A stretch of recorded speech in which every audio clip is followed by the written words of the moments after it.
नफ़रत जो है वो बढ़ती ही जा रही है। और ये जानना ज़रूरी है कि जब कभी भी हम कोई भी गलती करते हैं तो उस गलती की सज़ा सिर्फ हमें ही नहीं बट हम जैसे हर एक इंसान को मिलती है जो हमारे जैसा है।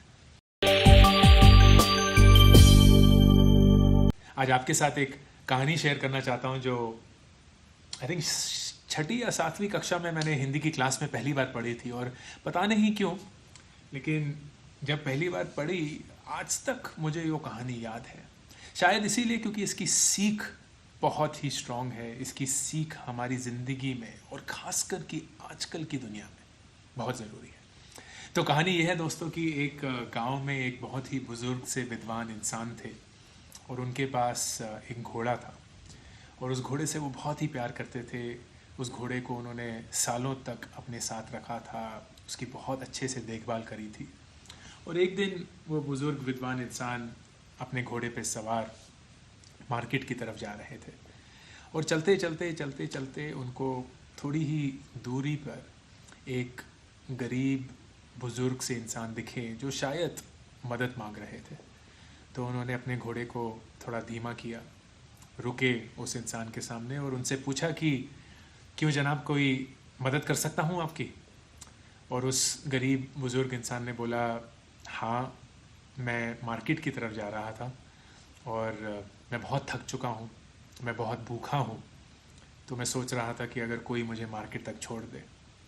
और वो विद्वान हमेशा मदद करने के लिए तैयार, उन्होंने बोला, बिल्कुल, मेरे पास एक घोड़ा है और ये घोड़ा 2 लोगों को ले सकता है, तो ऐसा क्यों नहीं करते कि आप मेरे साथ ही मेरे घोड़े पर मार्केट चलें, मैं वहीं जा रहा था।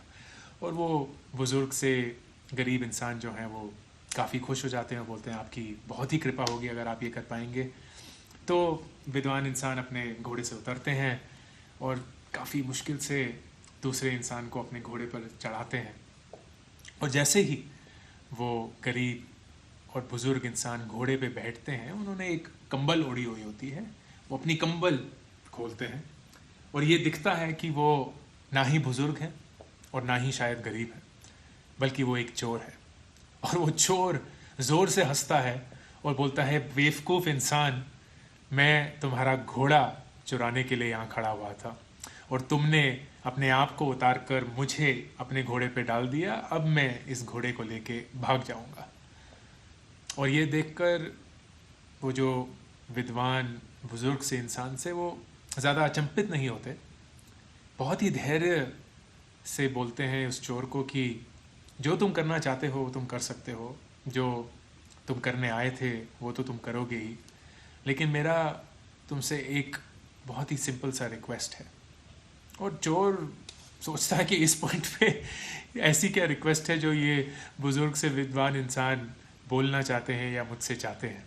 वो बोलते हैं, बताओ क्या है जो मैं तुम्हारे लिए कर सकता हूँ। और वो विद्वान इंसान बोलते हैं कि कुछ भी हो जाए, लेकिन ये कहानी किसी और के सामने मत दोहराना, जो हम दोनों के बीच में हुआ है वो किसी और के सामने मत दोहराना। और चोर काफ़ी सरप्राइज हो जाता है कि ऐसा क्या है इस कहानी में कि मैं फिर से नहीं दोहरा सकता, बल्कि वो तो अपने दिमाग में सोचता है कि इस कहानी को दोहराने से मेरा जो रुतबा है वो बड़ा हो जाएगा, क्योंकि मैं दिखा पाऊंगा कि मैंने किस ढंग से किसी का घोड़ा चुराया। तो वो पूछता है कि क्यों, इस कहानी को मैं क्यों नहीं दोहरा सकता। और वो विद्वान बुज़ुर्ग से इंसान ये बोलते हैं कि अगर कभी भी आपने इस कहानी को किसी और के सामने दोहराया तो वो इंसान अपनी ज़िंदगी भर किसी भी गरीब या किसी भी बुज़ुर्ग इंसान की मदद के लिए नहीं रुकेगा। वो इंसान जो ये कहानी सुनेगा वो कभी भी किसी बुज़ुर्ग या किसी गरीब इंसान पे फिर से विश्वास नहीं कर पाएगा। ये कहानी की सीख इतनी खूब है दोस्तों, इतनी ज़रूरी है, खासकर कि आजकल की दुनिया में, क्योंकि आजकल की दुनिया में हर एक इंसान किसी ना किसी तराजू पे दूसरे इंसान को तोल ही रहा है। नफ़रत जो है वो बढ़ती ही जा रही है। और ये जानना ज़रूरी है कि जब कभी भी हम कोई भी गलती करते हैं तो उस गलती की सज़ा सिर्फ हमें ही नहीं बट हम जैसे हर एक इंसान को मिलती है जो हमारे जैसा है। वो सामने वाला इंसान जिसके साथ हम कुछ गलत करते हैं उसका विश्वास सिर्फ हमारे पर से ही नहीं लेकिन हम जैसे हर एक इंसान पर से उठ जाता है। और यही रीज़न है कि नफ़रत करने के लिए तो सिर्फ एक ही इंसान कुछ गलत करता है, लेकिन नफ़रत पाने के लिए उन सब इंसानों जैसे जो कोई भी है वो नफ़रत पाते हैं।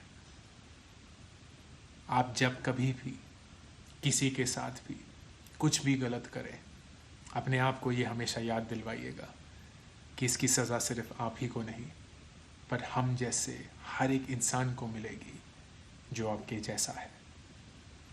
एंड इससे आपकी जिम्मेवारी बढ़ जाती है, घटती नहीं। अभी के अभी इस चैनल को सब्सक्राइब करिए ताकि अगर कोई भी नया वीडियो आए आपको उसके बारे में पता चले।